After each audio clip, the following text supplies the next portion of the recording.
chanced upon a very interesting article just recently as I was looking at the news, and it kind of got my interest. It started out by saying there's a well-known saying that in marriages, opposite attracts. But according to this study, it may not always be accurate, according to a recent report from the University of Colorado in Boulder. A group of researchers reviewed previous studies and their own original data analysis of more than 130 traits spanning millions of couples as far back as the year 1903, that's 120 years ago. They found that partners were more likely to be similar, sharing between 82 and 89% of the traits analyzed, according to this news release. The group also found that individuals were likely to partner with those who were different from them for only 3% of the analyzed traits. And it was published in a journal reflecting that. Our findings demonstrate that birds of a feather, as the saying goes, are indeed more likely to flock together. First author Tanya Horwitz, a doctoral candidate in the Department of Psychology and Neuroscience, said in the release, political and religious attitudes, level of education, and substance use were traits that showed the highest correlations the study found. Birth year was also a very much shared trait. These findings suggest, they said, that even in situations where we feel like we have a choice about our relationships, there may be mechanisms happening behind the scenes of which we aren't fully aware. Interestingly, heavy smokers, drinkers, and non-drinkers had a strong tendency to partner up with those who had similar substance abuse habits. Other parallels were seen for weight and height, personality traits, and medical conditions. Even the number of individuals that a person dated had similar characteristics, whether the individuals were cared for and nurtured as infants, that showed some very powerful relationships in their relationship with their mother. People have all these theories that extroverts and like introverts or extroverts like other extroverts. But the fact of the matter is that it's about like flipping a coin. Extroverts are similarly likely to end up with extroverts as well as with introverts. Further research was needed to correlate these studies a little bit more. They were wondering that if tall people were more likely, or they found that tall people were more likely to couple up with tall people, and short people more likely to partner with short people. And both groups have children. There could be more children at both height extremes in the next generation. The same goes for other characteristics, including medical and psychiatric traits. There were also some potential social implications, the researchers noted. If individuals are likely to partner up with those of similar educational backgrounds, this could eventually widen the socioeconomic divide. We're hoping, they said, that people can use this data to do their own analysis and learn more about how and why people end up in the relationships they do. So, what's the bottom line of this?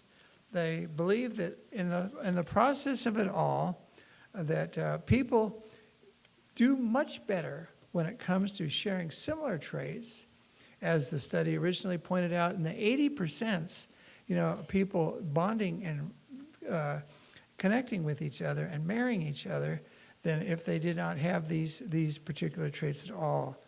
So where does that leave us here? Interestingly, I can't help but think that if you really want to truly be close to an individual, get to know them, spend a long life with them, grow old together with them and everything, you spend time making it so that you can actually get to know them and get to the place where you can truly bond with them in a way that can really, truly bless an individual and their life and their choices that they have. So where does that leave us in the whole scheme of things? Well, I couldn't help but think that this week, as we were continuing our studies in Patriarchs and Prophets and our readings that we had there, the desire that God really had to get next to his people. In Exodus 25, verse 9, it says it most most overtly on the part of God. He says, "Let them make me a sanctuary that I may dwell among them." And interestingly, as the people were gathered at Sinai, and in the course of our studies, we've had a chance to start from the beginning of Patriarchs and Prophets and trace Israel's journeys as they got out of Egypt and everything, finally got it to Sinai, and we're at the point now where God is instructing them in the making and the manufacture and the putting together of the temple, that God wanted to be very close to them in the process. So he spent time with Moses in the mount.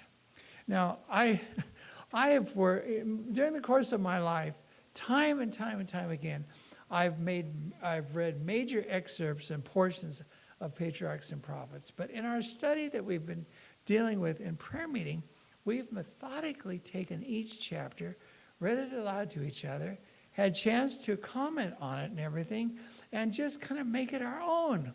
And there's been some very interesting things that I've discovered there. In fact, one of those things grabbed my attention even this week.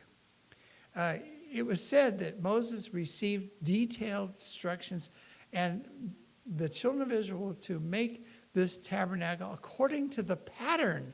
That's the choice of words that were used that the Lord had showed him in the mount. And so they spent, according to what is recorded there, 3 months in the making and the preparation of that tabernacle. You know what I mean? Now this follows what took place with the giving of the law at Mount Sinai. So they're doing it in the context of establishing a covenant with the Lord there, and then making a place where they could see and visit, and understand his presence there in the function and the ceremonies and so forth that were involved with the tabernacle service. So they made this. The Lord said that specifically he endowed Hiram, I believe was his name, with a special gift to be able to put this together. And cunning work, as the Bible puts it, in terms of the shaping and the formulation of these different articles of furniture that were there, the makings of the tabernacle furnishings, the veil that was put together there, all the articles of furniture, the linen courts that were there, and of course, the altar of burnt offering and the laver that was out there in the outer court as well. At the conclusion of that whole experience, what was fascinating was the fact that with the completion of that, the record says in Patriarchs and Prophets that Moses took out the instructions that the Lord had given him, carefully compared everything that they had done, and found that it had carefully matched everything that the Lord had given as far as directives in the making of that. Now, the question that came to my mind, mind you, my dad taught me architectural drafting. And I've actually drawn up blueprints for a house that we built later on. And we produced, I made about 8 or 10, at least maybe 12 technical drawings that had to do with foundation plans, a floor plan, a roof plan, a detailed elevated drawings of each side of the house.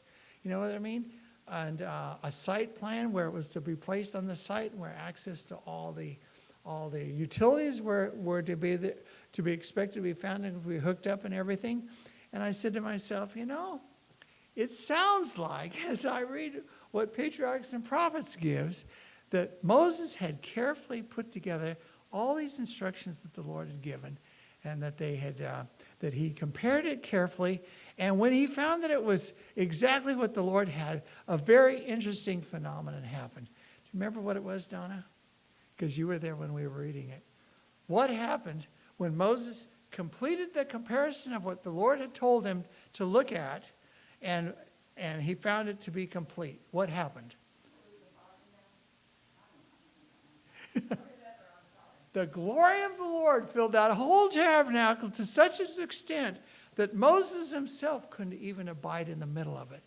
And it was as if the Lord was placing his benediction and his blessing on the work that had been done. Isn't that amazing? That captured my imagination. The Lord wanted to publicly state his approval of what they had done. Sometimes we get this idea that God is so far up here and whatever it is and everything, we hope that we'll be able to to do the right things and everything, follow his will. We do it to the very best of our ability. We fail many times, but at the same time, the Lord wants to be able to bless it. And on that signal offering that the Lord has received at the hands, the craftsmanship, and all the efforts that were made to pull the things together in the making of the sanctuary, the Lord added his special blessing. He filled it with his presence. Does it remind you of anything else? You know, at the end of creation, what happened? The very end of creation week, what happened? What happened?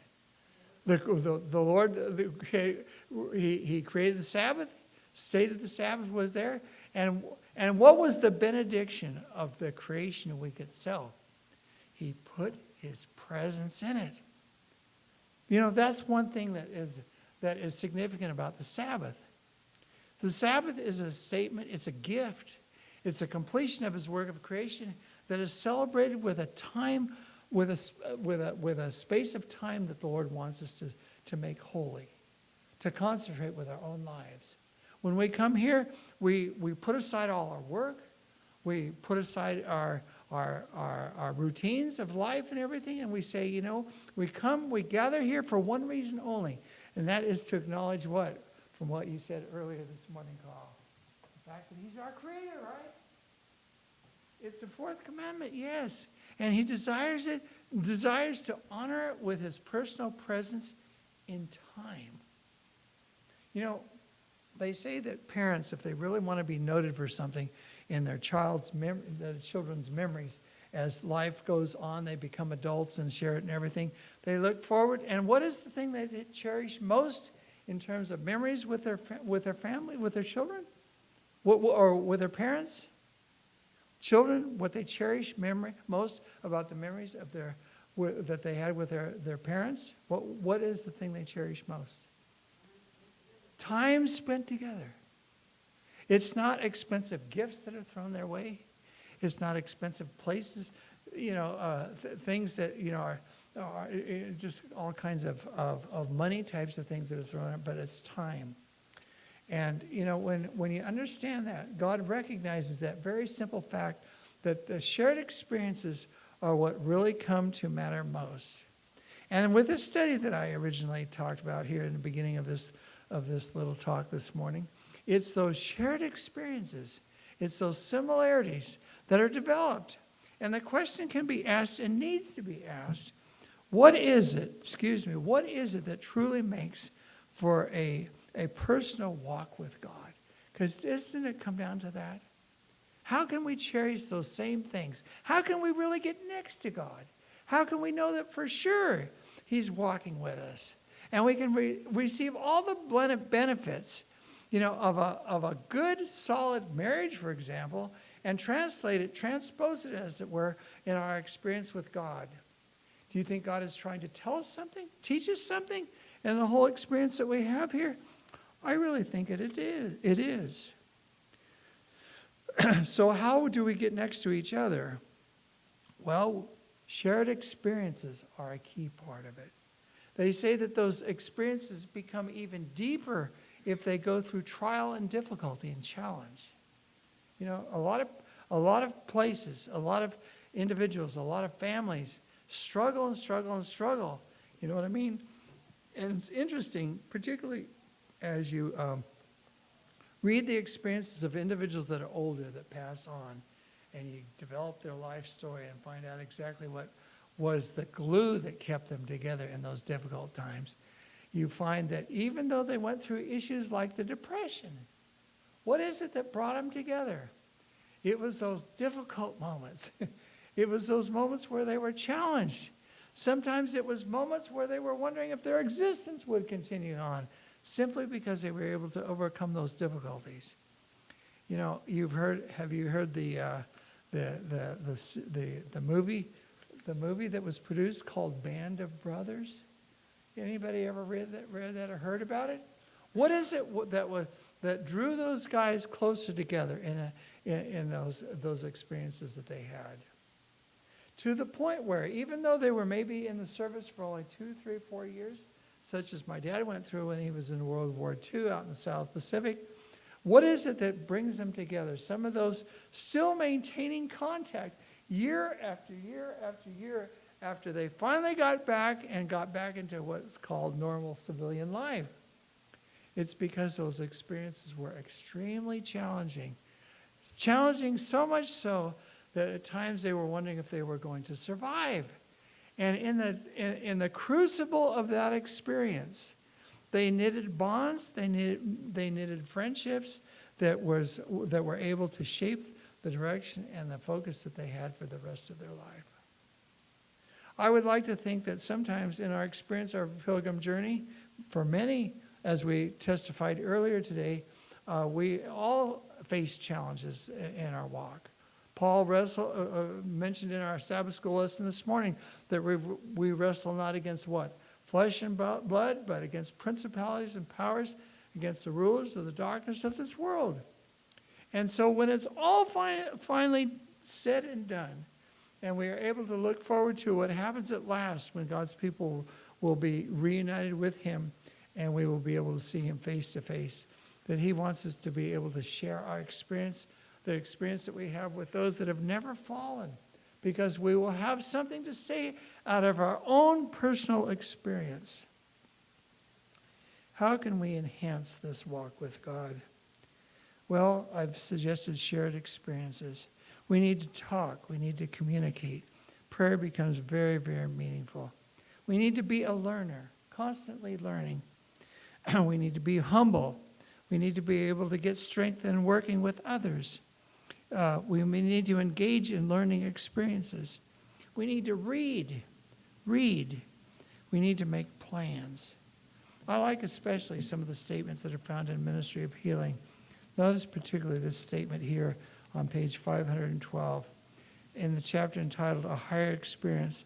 She says, nothing is more needed in our work than the practical results of communion with God. Notice carefully the choice of words. The practical results of communion with God. We should show by our daily lives that we have peace and rest in the Savior. His peace in the heart will shine forth in the countenance.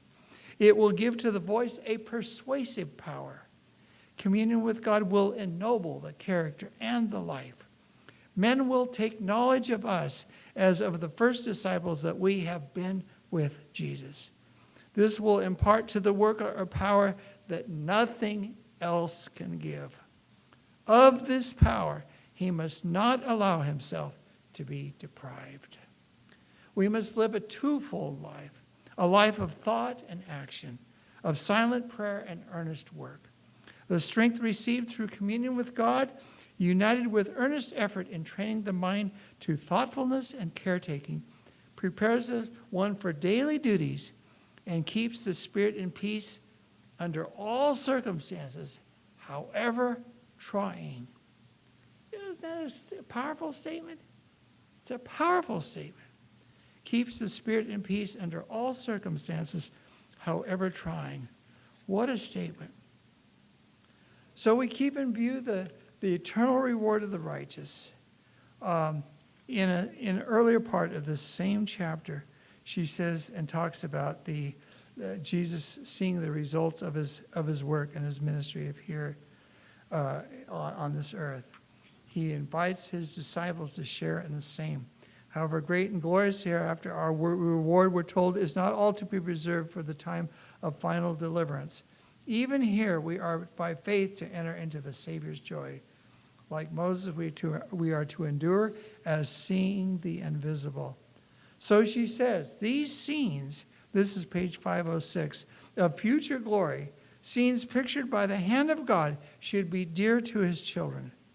Stand, if you will, on the threshold of eternity and hear the gracious welcome given to those who in this life have cooperated with Christ, regarding it as a privilege and an honor to suffer for his sake. With the angels, they cast their crowns at the feet of the Redeemer, exclaiming, worthy is the Lamb that was slain to receive power and riches and wisdom and strength and honor and glory and blessing. Honor and glory and power be unto him that sitteth upon the throne and unto the Lamb forever and ever.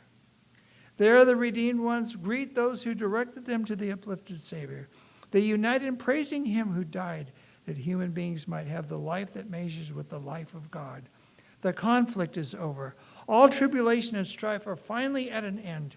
Songs of victory fill all heaven as the redeemed stand around the throne of God.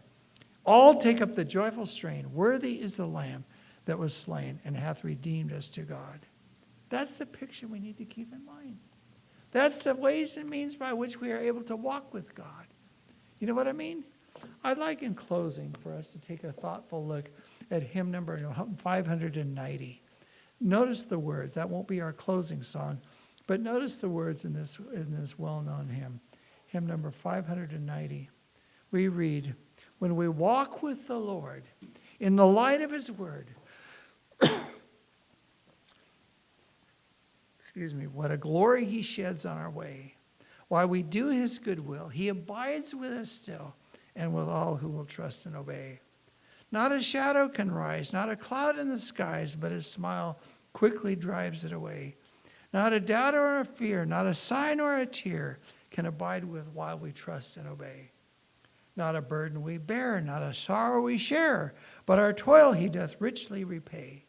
Not a grief nor a loss, not a frown nor a cross, but is blessed if we trust and obey. But we never can prove the delights of his love until all on the altar we lay.